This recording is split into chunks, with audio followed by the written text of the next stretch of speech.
Yes, hi everyone. Um, so today we are going to discuss module 2 itself. Under that topic, we are going to discuss Hungarian's assignment theory. Okay, basically, what we are trying to do here is organization has one of the challenge, that is how to allot the work to different workers, on what basis they are supposed to allot the work. Okay, so that problem the organization will face. So that is the reason this particular problem explains the solution for the same. Okay, so what is given is three different workers and three different work is being specified here, and this is nothing but it is the time taken: 4 minutes, 2 minutes, that means 7 minutes. Okay, so it means that worker 1 takes 4 minutes to complete this work, worker 1 takes 2 minutes to complete this work, and 7 minutes to complete this work. Okay, so this is the description of this particular worker's job details. Now, by looking at this particular matrix, the same thing is given for worker 2 and worker 3. Okay, by looking at this particular matrix, we can say that definitely this work can be allotted to this worker, because very less time is taken by this particular worker to complete this job. Similarly, we can say this worker is very good at completing this particular work, because very less time is taken to complete this particular work.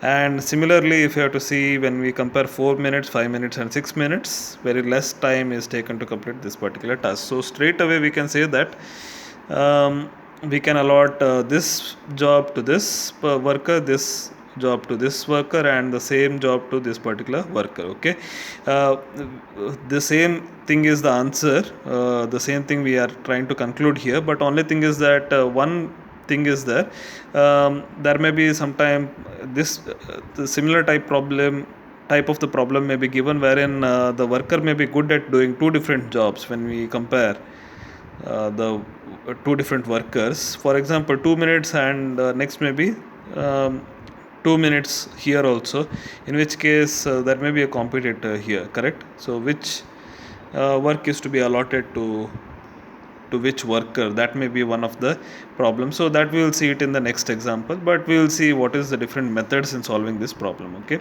so first step in this solution is we try to check whether the total number of rows or total number of jobs offered, whether it is equal to the total number of workers or not. Okay, so total number of rows is equal to 3, total number of columns is equal to 3, so therefore total number of rows is equal to total number of columns, that is equal to 3. Okay, so this is balanced. Okay, if it is not balanced, we will see how to balance it in the next. Locate the smallest cost element in each row. Okay, locate the smallest cost element, or cost element in the sense this is the time element here. Okay, in this case it is time. Okay, so for each row we are supposed to locate the smallest element. Okay, so in this case this is the smallest element, this is the smallest element in this row, and similarly this is the smallest element in the third row. Okay, and once that is done, now we subtract the smallest element from every other entry in that row. Okay, so what is done is 4 minus 2 will be the first entry, 4 minus 2, that is equal to 2, 2 minus 2 will be the second entry, next is 7 minus 2. Okay, so for row 1 the smallest entry is equal to 2. After subtracting 2 with every element in row 1, we get row 1 as 4 minus 2, 2 minus 2 and 7 minus 2. Okay, so we get the answer as 2, 0 and 5. Similarly, for the second row also we are supposed to do the same thing. Smallest element in the second row is equal to 3, so that is the reason new row 2 is equal to 8 minus 3, 5 minus 3 and 3 minus 3. Answer is 5, 2, 0. Similarly, for row 3 the least value is 4, so that is the reason 4 minus 4, 5 minus 4 and 6 minus 4. Answer is 0, 1 and 2.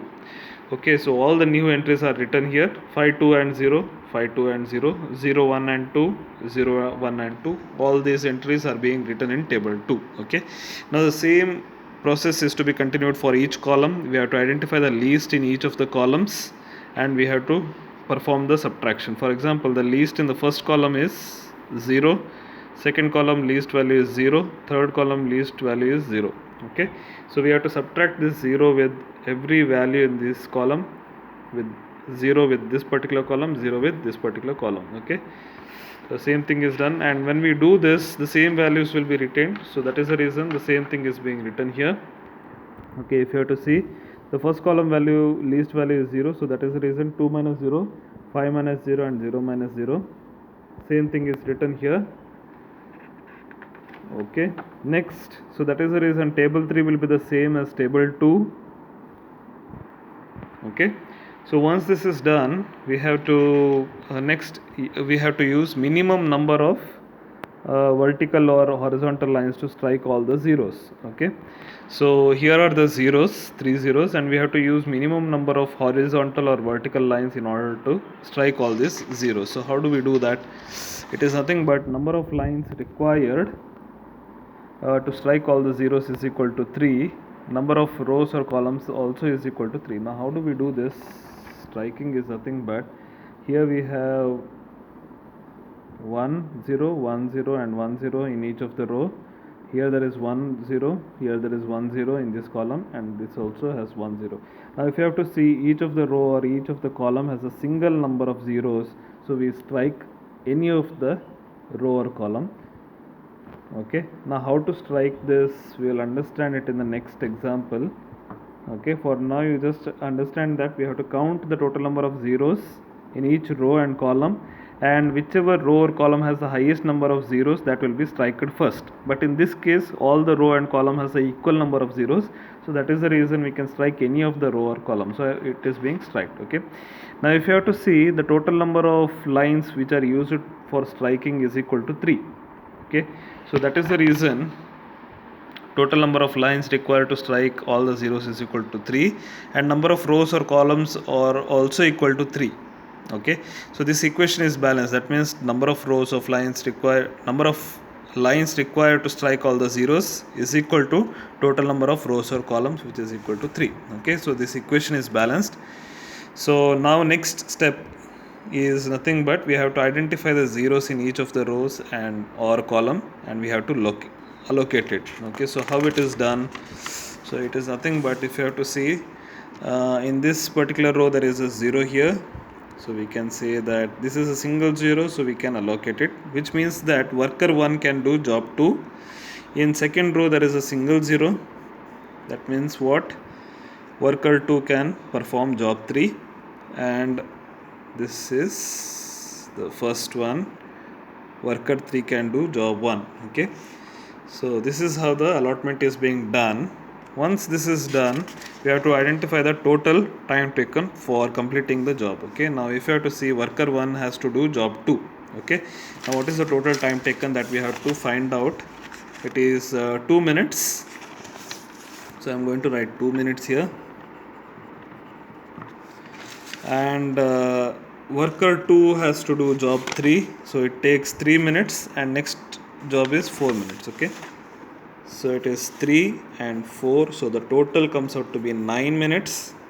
Okay, so the optimum time taken to complete this project is 9 minutes. Okay, so if you have any doubts, you can call me. Thank you.